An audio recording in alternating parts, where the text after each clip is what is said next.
নবনীরদনিন্দিত কান্তিধারম রসসাগর নাগর भूपवरं। हरे कृष्णा, दंडवत प्रणाम। हम लोग श्रीमद् भागवतम के चौथे स्कंद में हैं, नवा अध्याय चल रहा है। आज हम लोग श्लोक संख्या 22 से कंटिन्यू करेंगे, 22 से 27 तक करेंगे। श्रीमद् भागवतम 4.9.22 to 27, 22 नंबर श्लोक। प्रस्थिते तु वनान् पित्रा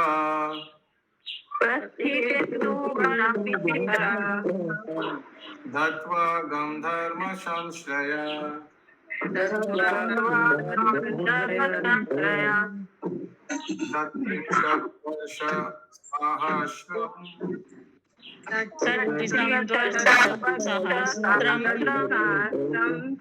रक्षिताव्या हतेन्द्रिया।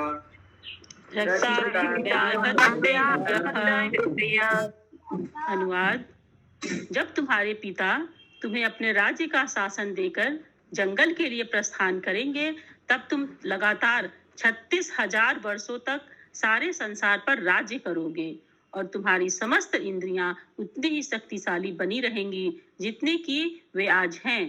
तुम कभी वृद्ध नहीं होगे। तात्पर्य: सतयुग में लोग प्रायः 1 लाख वर्ष तक जीवित रहते हैं। उन दिनों ध्रुव महाराज का 36,000 वर्षों तक राज्य कर पाना नितांत संभव था। हरे कृष्ण।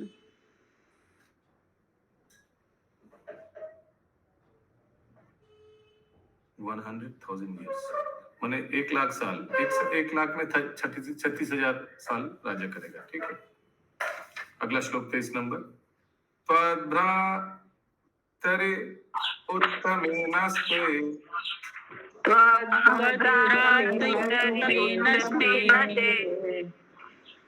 मृगयायं तु तन्मना।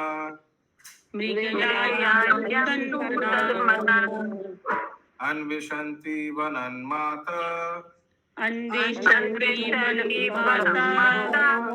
नवाग्निं स प्रविश्यति।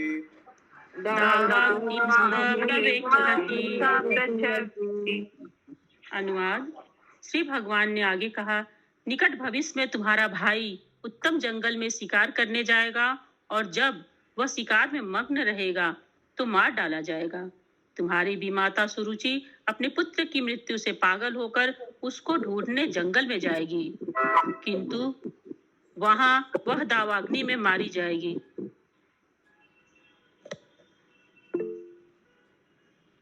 तो तुम्हारा भाई यानी तुम्हारा सगे भाई नहीं, सौतेला भाई, सुरुचि का पुत्र, क्या नाम था उसका जो गोदी में बैठा था? उत्तम। तो यक्ष द्वारा मारा जाएगा। कृष्णा प्रभु जी, ऊपर वाले में लिखा, तात्पर्य में लिखा था 1 साल तक जीवित रहते थे और ध्रुव महाराज 36,000 वर्ष तक जीवित रहे। तो इसके मतलब उस समय के हिसाब से वो बहुत कम ही टाइम जीवित रहे। 1 साल कहाँ लिखा है? 1 लाख वर्ष तक जीवित रहते थे। हाँ, तो 1 लाख में से 36,000 रुपया गया तो क्या हुआ? तो कम हुआ ना? कम। अरे 36,000 राज करेगा, जीवित रहेगा नहीं, राज करेगा। राज करना नितांत संभव। अच्छा, राज करें मतलब आयु और लंबी रही। कंटिन्यू। तात्पर्य: ध्रुव महाराज जंगल में श्री भगवान की खोज करने आए थे और उनके मन में अपनी विमाता से प्रतिशोध लेने की भावना थी। उनकी विमाता ने ध्रुव का अपमान किया था, जो कोई सामान्य व्यक्ति न थे, वरन एक महान वैष्णव थे। एक वैष्णव के चरण कमलों के प्रति किया गया अपराध इस संसार का सबसे बड़ा अपराध है। ध्रुव महाराज का अपमान करने के कारण सुरुचि अपने पुत्र की मृत्यु के शोक से पागल होगी और दावाग्नि में प्रवेश करेगी, जिससे उसका जीवन समाप्त हो जाएगा। इसका विशेष उल्लेख श्री भगवान ने ध्रुव से किया, क्योंकि वे अपनी विमाता से प्रतिशोध लेने पर दृढ़ थे। इससे हमें यह शिक्षा ग्रहण करनी चाहिए कि भूल कर भी हम किसी वैष्णव को अपमानित न करें। हमें न केवल किसी वैष्णव का वरन किसी का भी बिना कारण के अपमान नहीं करना चाहिए। जब सुरुचि ने ध्रुव महाराज का अपमान किया था तो वे एक नन्हे से बालक थे। निसंदेह उसे पता न था कि ध्रुव एक जाने माने वैष्णव थे, अतः उसने अनजाने में अपराध किया था। जब कोई अनजाने में किसी वैष्णव की सेवा करता है तो भी उसका फल अच्छा होता है, और यदि कोई अनजाने में वैष्णव का अपराध करता है तो उसे उसका बुरा फल भोगना पड़ता है। पूर्ण पुरुषोत्तम भगवान वैष्णव का विशेष पक्षपात करते हैं। वैष्णव को प्रसन्न या अप्रसन्न करने से परमेश्वर की प्रसन्नता तथा नाराजगी पर प्रभाव पड़ता है। श्रील विश्वनाथ चक्रवर्ती ठाकुर ने अपने गुरु की अष्टपदी प्रार्थना में कहा है, यस्य प्रसादात भगवत प्रसादः। मनुष्य द्वारा शुद्ध वैष्णव रूप गुरु को प्रसन्न करने पर परमेश्वर प्रसन्न होते हैं, किंतु यदि वह गुरु को नाराज कर दे तो पता नहीं उसकी क्या गति होगी। हरे कृष्ण। अगला श्लोक 24 नंबर। इष्ट्वा माम यज्ञ हृदयम् यस्त्वा मामयज्ञ हृदयम् यज्ञे पुष्कल दक्षिणे यज्ञे पुष्कलदक्षिणे भुक्त्वा चेहशिषा सद्य भुक्त्वा देहातिशस्तद्य ते मांशं स्मरिष्यसि। अन्ते मां स्मरसि। अनुवाद। श्री भगवान ने आगे कहा, मैं समस्त यज्ञों का हृदय हूँ। तुम अनेक बड़े बड़े यज्ञ संपन्न करोगे और प्रचुर दान भी दोगे। इस प्रकार तुम इस जीवन में भौतिक सुख के वरदान को भोग सकोगे और अपनी मृत्यु के समय तुम मेरा स्मरण कर सकोगे। तात्पर्य। इस श्लोक में सबसे महत्वपूर्ण बात है श्री भगवान द्वारा दी गई वे शिक्षाएं कि मृत्यु के समय श्री भगवान का स्मरण किस प्रकार किया जाए। अन्ते नारायण स्मृति। आध्यात्मिक कार्यों को संपन्न करने हेतु हम जो भी करते हैं उसका फल सार्थक होता है। यदि हम भगवान नारायण का स्मरण कर सकें। निरंतर स्मरण का यह कार्यक्रम कई कारणों से भंग हो सकता है, किंतु ध्रुव महाराज का जीवन इतना पवित्र होना था कि वे श्री भगवान को कभी भूल नहीं सकेंगे, जैसा कि स्वयं भगवान ने यहाँ बताया है।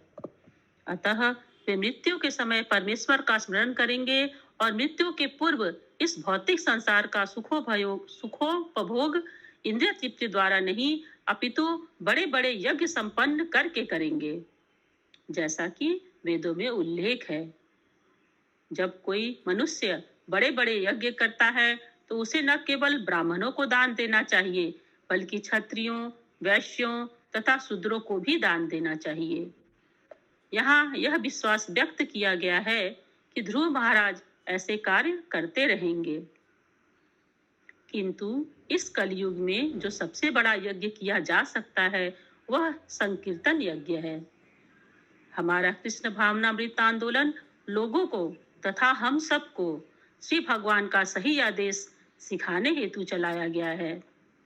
इस प्रकार हम निरंतर संकीर्तन यज्ञ करते रहेंगे और हरे कृष्ण मंत्र का जाप करते रहेंगे। जब मृत्यु के समय हम अवश्य ही श्री कृष्ण का स्मरण कर सकेंगे और हमारे जीवन का सारा कार्यक्रम सफल हो सकेगा।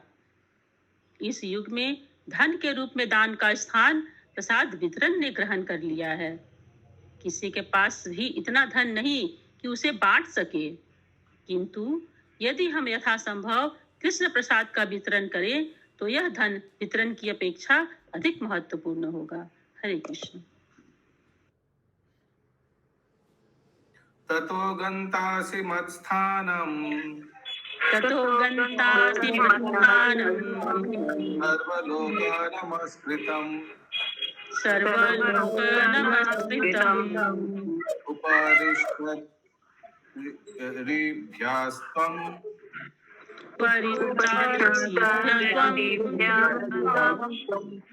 यतो नावर्तते गता।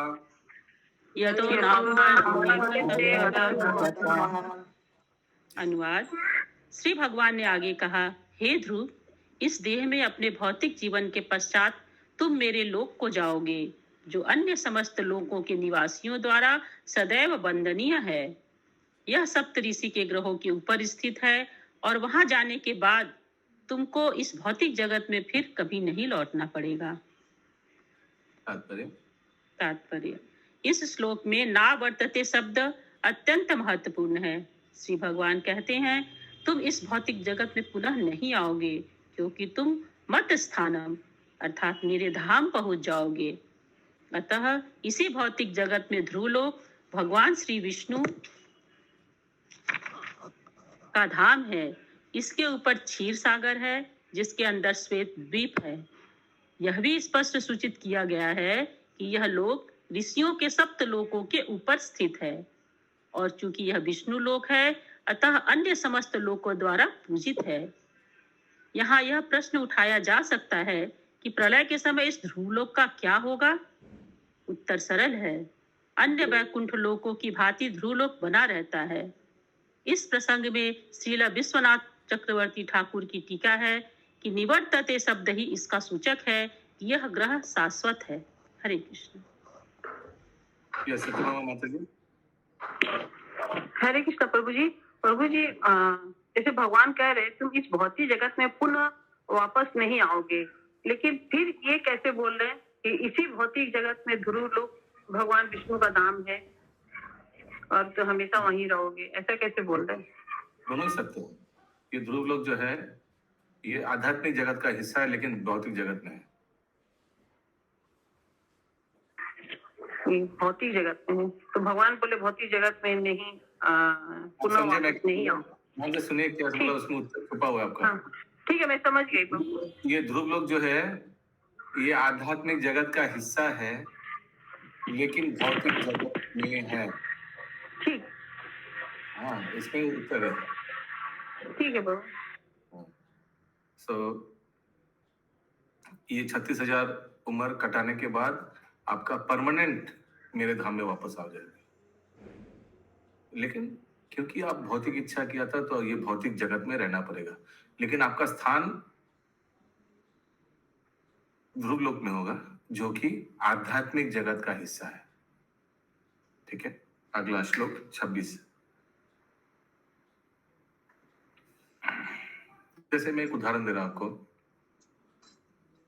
ये कारणोदक्षाय विष्णु, गर्भोदक्षाय विष्णु, क्षीरोदक्षाय विष्णु, ये भौतिक जगत में है ना इन लोग, लेकिन क्या इन लोग जीव तत्व है? नहीं, हम लोग जीव तत्व है। यस शशि माता जी। प्रभु जी, दोनों होगा, ध्रुव लोक भौतिक जगत भी और आध्यात्मिक जगत भी। भौतिक जगत में आध्यात्मिक जगत का हिस्सा, ये मैं समझाने का नहीं पा रहा हूँ शायद, क्या बोले अभी और क्या उदाहरण दूं इसके समझाने के लिए। यस हिरन में गौरांग प्रभु। जैसे एम्बेसडर है कोई देश का, हाँ, तो इंडिया में है, लेकिन कोई भी दूसरा देश का जो ये है वो रिप्रेजेंटेटिव है इसमें, उसको उसका ऊपर हमारा कंट्रोल इतना चलेगा नहीं।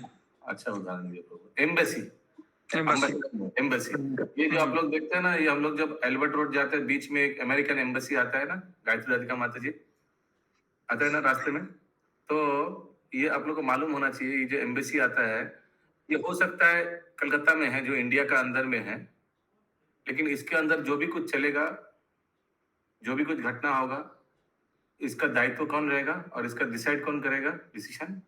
अमेरिका। तो हालांकि बोल सकते हैं आप अमेरिका का एक टुकड़ा है ये। ठीक है, आगे बढ़ते हैं। अगला श्लोक 26 नंबर। मैं निवेदन करूंगा जो जो भक्त हरग्रेस लीला विहारिणी माता जी का क्लास करेंगे, आज मंडे है, तो आप लोग कृपया समय पे निकल जाइए। ग्रंथ भागवत से व्यक्ति भागवत ज्यादा इंपॉर्टेंट है, दोनों इंपॉर्टेंट है, लेकिन व्यक्ति भागवत को सम्मान और उनका सेवा करने से ग्रंथ भागवत और महाभागवत भगवान भी खुश होंगे। इसलिए मैं आप लोग से निवेदन करूंगा कि व्यक्ति भागवत क्लास में आने के आगे क्लास में भक्त लोग, व्यक्ति भक्त लोग उपस्थित रहे। ये वैष्णव एटिकेट क्लास में यही वैष्णव एटिकेट एक ठो है। अगला श्लोक 26 नंबर। मैत्रेय उवाच मैत्रेय उवाच मैत्रेय उवाच भगवान् इतः भगवान्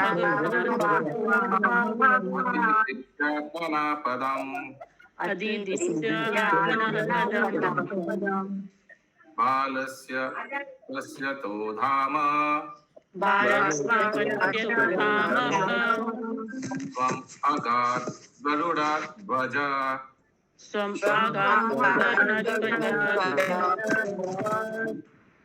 अनुवाद। श्री मैत्रेय मुनि ने कहा, बालक ध्रुव महाराज द्वारा पूजित तथा सम्मानित होकर और उन्हें अपना धाम देकर भगवान श्री विष्णु गरुड़ की पीठ पर चढ़कर ध्रुव के देखते देखते अपने धाम को चले गए। तात्पर्य। इस श्लोक से प्रतीत होता है कि भगवान श्री विष्णु ने ध्रुव महाराज को वह धाम प्रदान किया जिसमें वे स्वयं निवास करते हैं। उनके धाम का वर्णन श्रीमद् भगवद गीता 15.6 में हुआ है। यत् गत्वा न निवर्तन्ते तद्धाम परमं मम। इससे फिर से प्रतीत होता है कि ध्रुव लोक जो भगवान ने दान किया उनको, ये आध्यात्मिक जगत का ही एक हिस्सा है।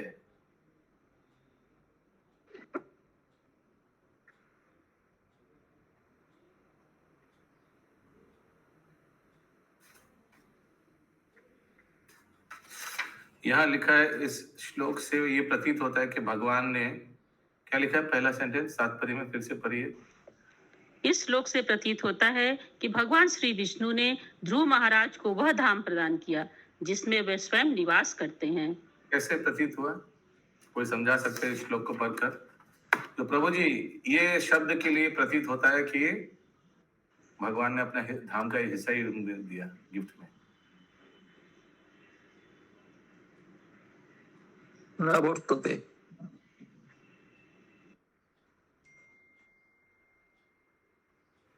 तो भगवत गीता में तो यह लिखा हुआ है, न तद भासते सूर्यो न शशांको न पावक।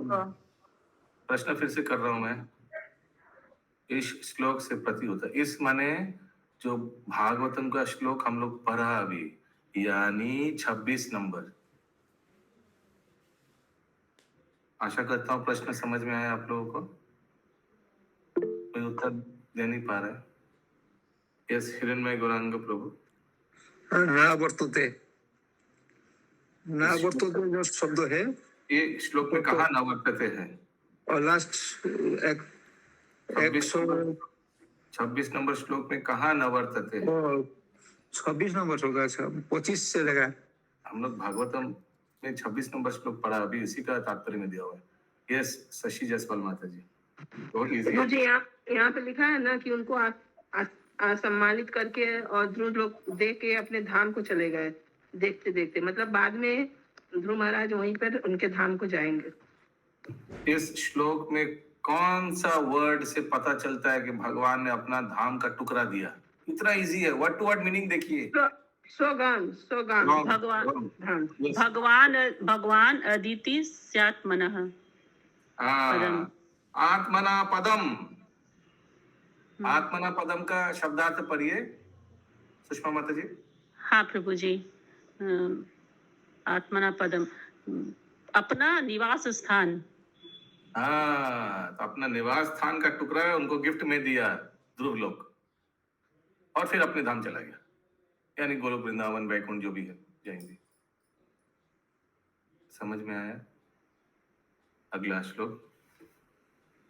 जैसा कोई प्रश्न कर रहा है, कोई हाथ पर उठाया? 27 नंबर आज का अंतिम श्लोक। स्वपि संकल्पजम विष्णु, बोलिए। सोपि संकल्पजम विष्णु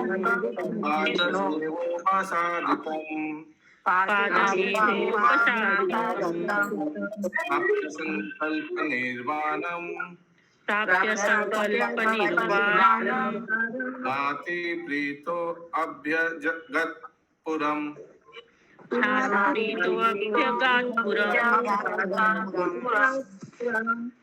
अनुवाद। श्री भगवान के चरण कमलों की उपासना द्वारा अपने संकल्प का मनोवांछित फल प्राप्त करके भी ध्रुव महाराज अत्यधिक प्रसन्न नहीं हुए। तब वे अपने घर चले गए। देखिए, जो मन में वांछित था वो मिल भी गया, लेकिन प्रसन्न नहीं हुआ। क्यों प्रसन्न नहीं हुआ, इंद्रावती माता जी? प्रभु जी उन्होंने भक्ति नहीं मांगी प्रभु की। हाँ, यस। तात्पर्य श्री नारद मुनि के उपदेश अनुसार श्री भगवान के चरण कमलों की भक्ति पूर्वक पूजा करके ध्रुव महाराज ने मनोवांछित फल प्राप्त किया। उनकी इच्छा थी कि वे अपने पिता, दादा तथा परदादा से भी श्रेष्ठ व सम्मानित पद प्राप्त करें, और यद्यपि यह बचकाना संकल्प था, क्योंकि ध्रुव महाराज एक नन्हे बालक ही थे, किंतु भगवान श्री विष्णु इतने दयालु तथा कृपालु हैं कि उन्होंने उनकी इच्छा पूरी कर दी। ध्रुव महाराज ऐसा उच्च निवास स्थान चाहते थे कि जिसे उनके परिवार के अन्य किसी ने कभी प्राप्त न किया हो। फलतः उन्हें वह ग्रह प्रदान किया गया जिसमें श्री भगवान स्वयं निवास करते हैं, और इस प्रकार उनका संकल्प पूरा हुआ। तो भी जब ध्रुव महाराज घर लौट रहे थे तो वे अधिक प्रसन्न न थे, क्योंकि यद्यपि विशुद्ध भक्ति भाव में श्री भगवान से किसी वस्तु की याचना नहीं की जाती, किंतु उन्होंने अपने बाल स्वभाव के कारण कुछ मांग प्रस्तुत की थी। इस प्रकार यद्यपि श्री भगवान ने उनकी इच्छा पूर्ति की, किंतु वे इससे अधिक प्रसन्न नहीं थे, अपितु उन्हें लज्जा हो रही थी कि श्री भगवान से उन्होंने कुछ मांगा था और वह उन्हें नहीं मांगना चाहिए था। हरे कृष्ण। ग्रंथराज श्रीमद् भागवतम की जय, शील प्रभुपाद की जय। जय। आनंद हरि बोल। हरि हरि बोल।